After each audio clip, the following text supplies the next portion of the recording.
The call came at 0300 hours while I was reviewing supply reports at Camp Pendleton. My phone buzzed twice before I picked up, thinking it was another emergency drill. Instead, I heard my grandfather's voice, shaky and tired in a way I'd never heard before. "Tommy, they're trying to throw me out of my house." I set down my coffee and sat up straight. Grandpa Joe had lived in that same house for 42 years. He'd bought it with his military pension after coming back from Vietnam, raised my dad there, and had been trimming those same oak trees every spring since I was old enough to hold a rake. "Who's trying to throw you out, Grandpa?" "The HOA. They say I violated some rule about tree maintenance. Now they're saying I gotta leave by Friday or they're calling the sheriff." My blood went cold. This was Tuesday night. They gave him 3 days. "I'm coming home," I said. "Son, you don't need to. I'm coming home." I hung up and started packing. 4 hours later, I was on a red-eye flight to Phoenix, still wearing my dress blues from the promotion ceremony I'd had to cut short. The whole flight I kept thinking about Grandpa Joe and those damn trees. He'd planted 2 of them himself when my dad was born, a pair of oak saplings that now towered over the backyard like sentries. Every spring without fail, he'd get out his ladder and trim the branches that hung over the neighbor's fence. Not because he had to, but because it was the right thing to do. Kept the leaves from clogging their gutters, kept the shade from killing their grass. That's just who he was. Army sergeant, 2 tours in Nam, Purple Heart hanging in a frame above his workbench. He didn't make a show of it, didn't talk about the war much, but he lived by a code. Take care of your neighbors. Keep your property clean. Do the right thing even when nobody's watching. The HOA apparently had different ideas about what was right. I landed in Phoenix at sunrise and drove straight to Grandpa's house. The neighborhood looked the same as always, neat rows of ranch houses, desert landscaping, mountains in the distance. But as I pulled into his driveway, I saw something that made my jaw clench. Orange notices. 3 of them taped to his front door, his mailbox, and the garage. Bright, obnoxious, and visible from the street like some kind of scarlet letter. I knocked and waited. When the door opened, I barely recognized the man standing there. Grandpa Joe had always been solid, sturdy, the kind of guy who could fix anything and never back down from a fight. Now he looked smaller somehow. Tired. Like something had been drained out of him. "Tommy," he said, and his voice broke a little. "You didn't have to come all this way." I stepped inside and hugged him. "Course I did. Now tell me what the hell is going on." He led me to the kitchen table, where a stack of papers sat next to his morning coffee. HOA violations, legal notices, something called a compliance demand letter. I picked up the top sheet and started reading. The language was thick and bureaucratic, but the gist was simple. Grandpa had violated HOA Regulation 14.7c regarding unauthorized tree maintenance activities. According to the notice, he'd trimmed branches without submitting proper paperwork to the Landscaping Review Committee. The fine was $500 per violation, and since he'd trimmed multiple branches, they were claiming he owed $3,000. But here's the kicker.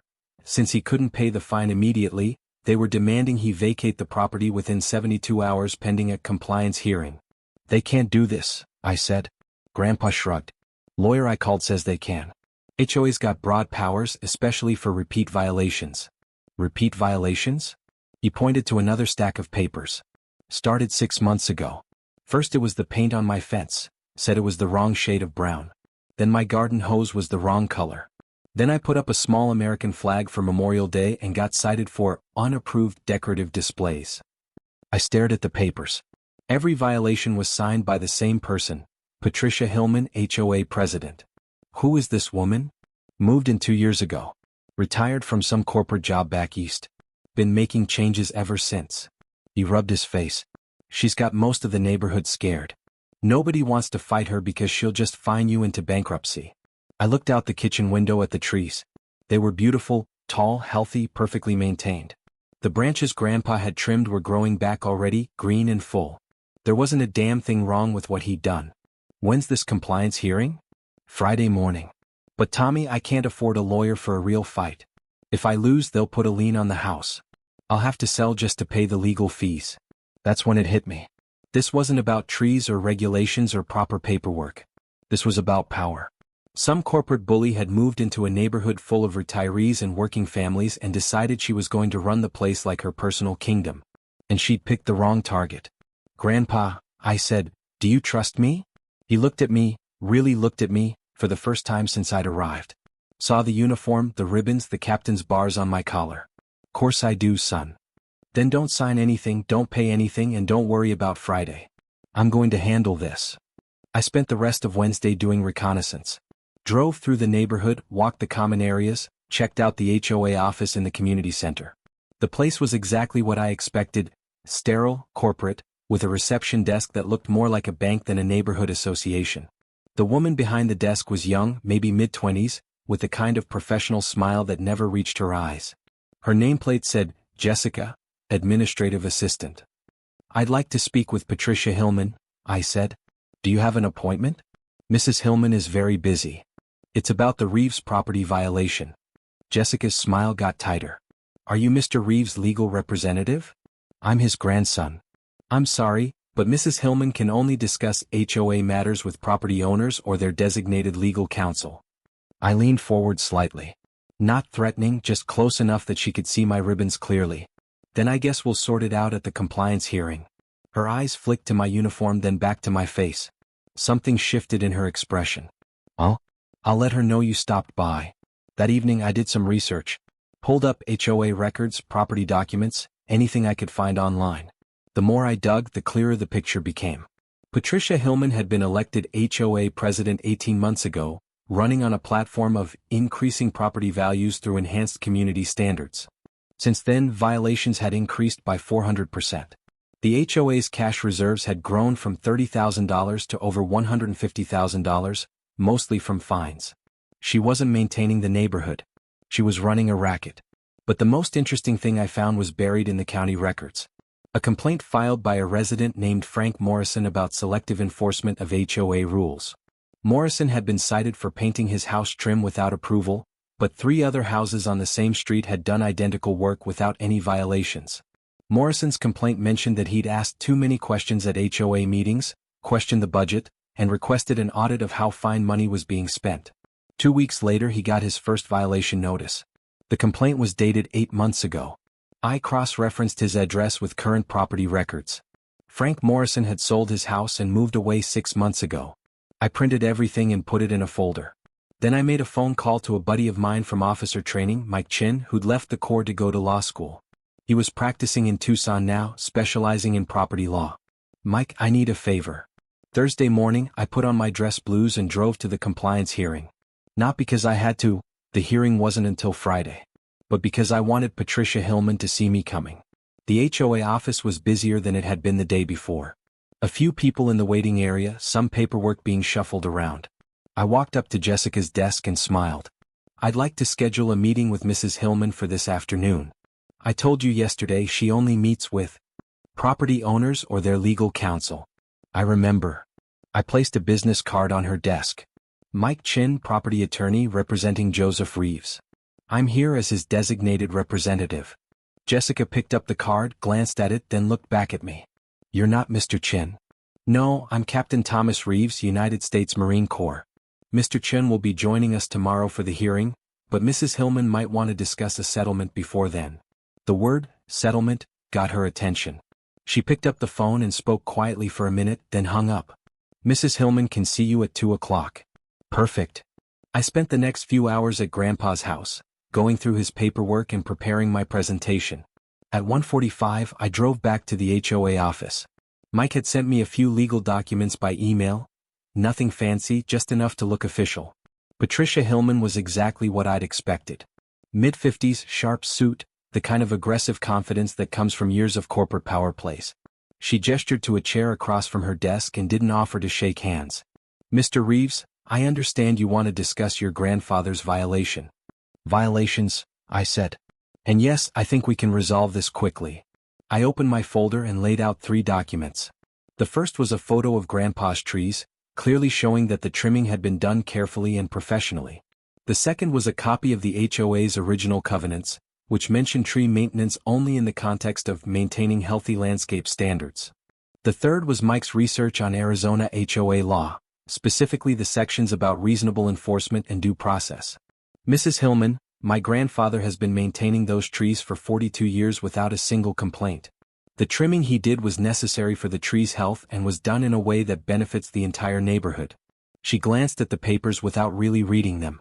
The rules are clear. Any significant landscaping changes require advance approval. What constitutes significant? That's determined by the Landscaping Review Committee. Who's on this committee? For the first time she hesitated. The committee reviews applications as needed. So there's no standing committee? You decide what's significant. I leaned back in my chair. Mrs. Hillman, I've reviewed my grandfather's payment history. He's been current on his HOA dues for over 4 decades. He's never had a violation until 6 months ago. What changed? Community standards have been enhanced to protect property values. Whose property values? Because according to county records, property values in this neighborhood have been declining since you took office. That got a reaction. Her eyes narrowed. I think this meeting is over. Actually, we're just getting started. I stood up and walked to her window, which overlooked the community pool. Nice view. Must be convenient, having the HOA office right here where you can keep an eye on everything. I turned back to her. Mrs. Hillman, here's what's going to happen. You're going to dismiss all violations against my grandfather. You're going to refund any fines he's paid. And you're going to leave him alone. She laughed. Actually laughed. Or what?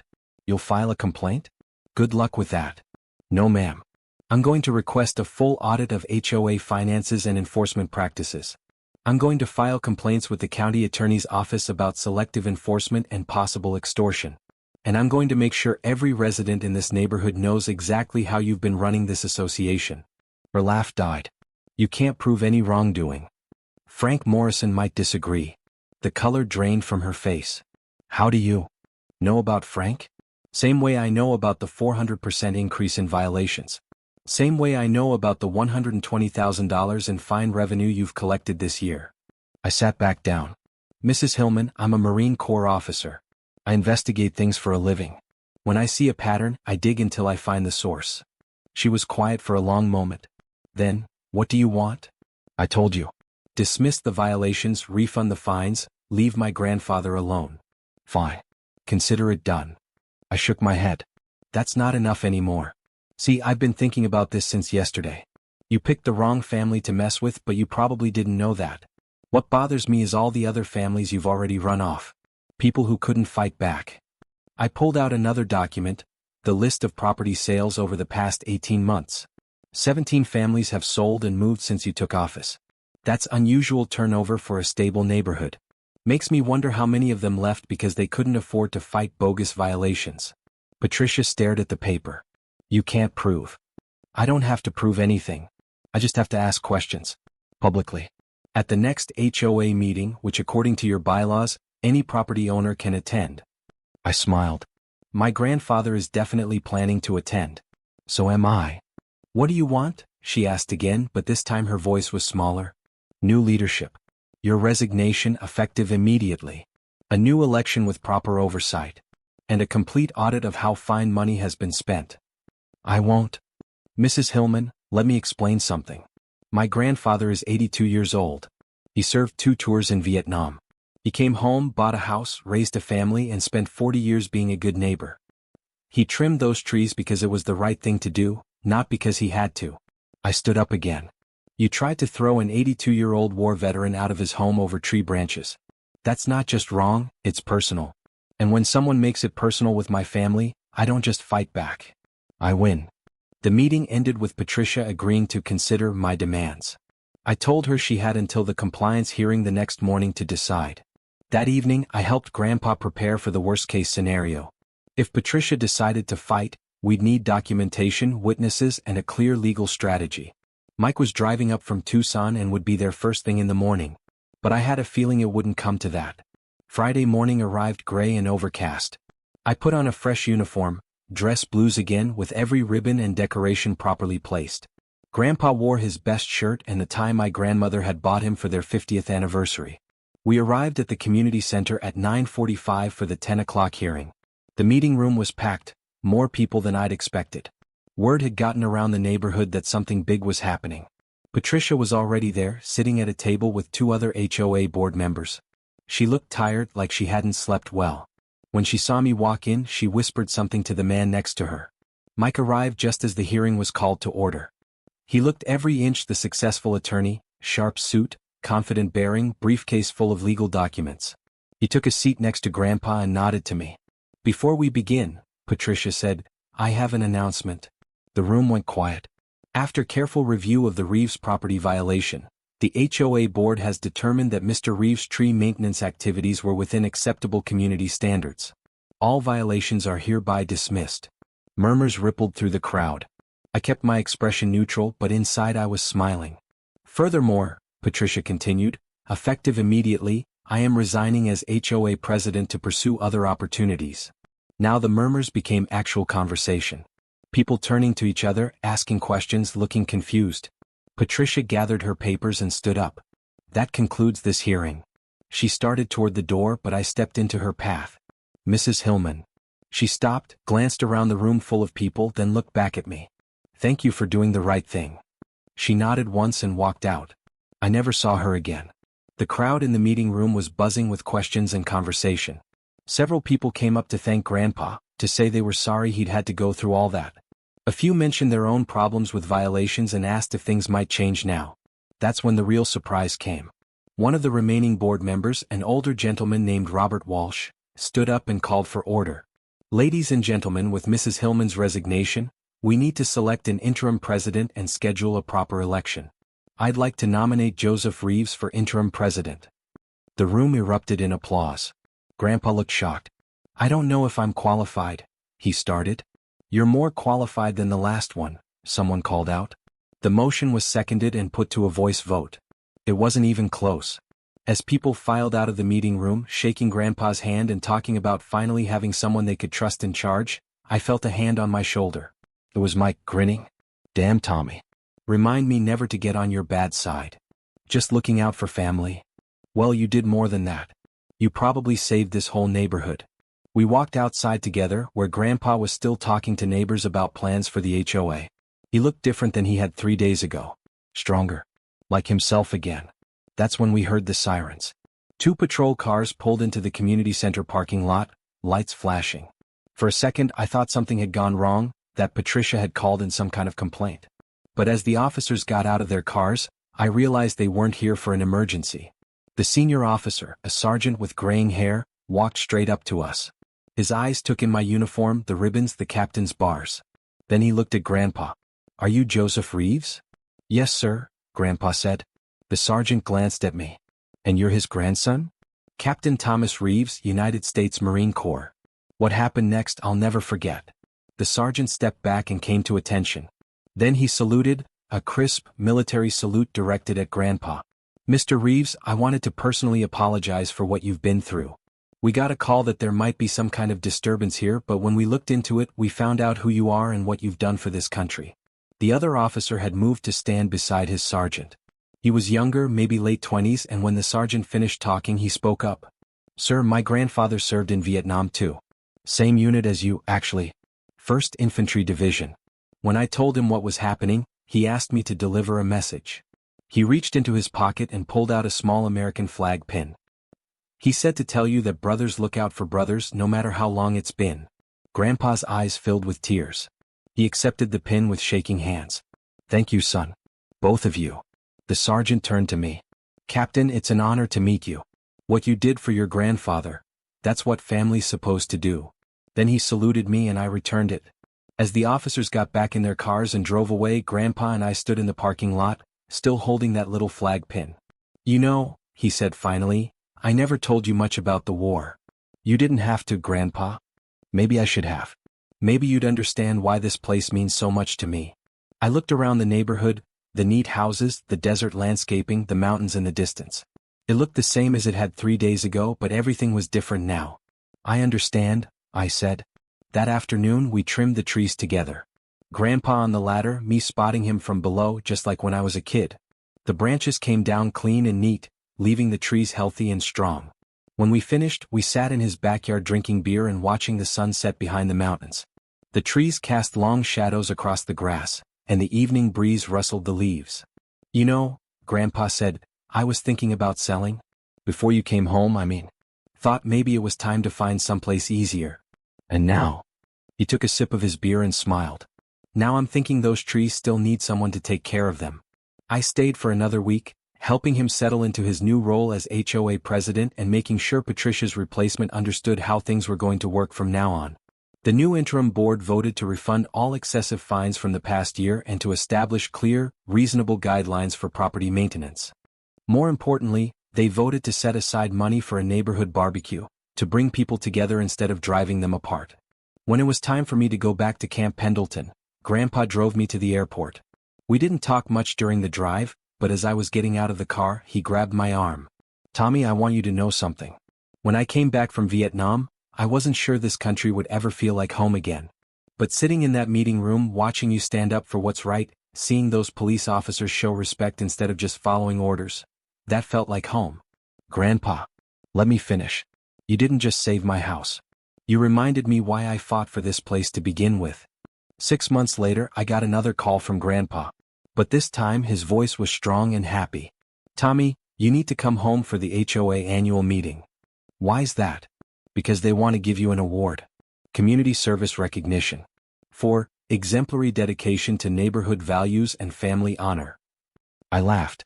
"I'll be there. And Tommy? Bring your dress blues." The award ceremony was held in the same community center where Patricia had tried to evict him.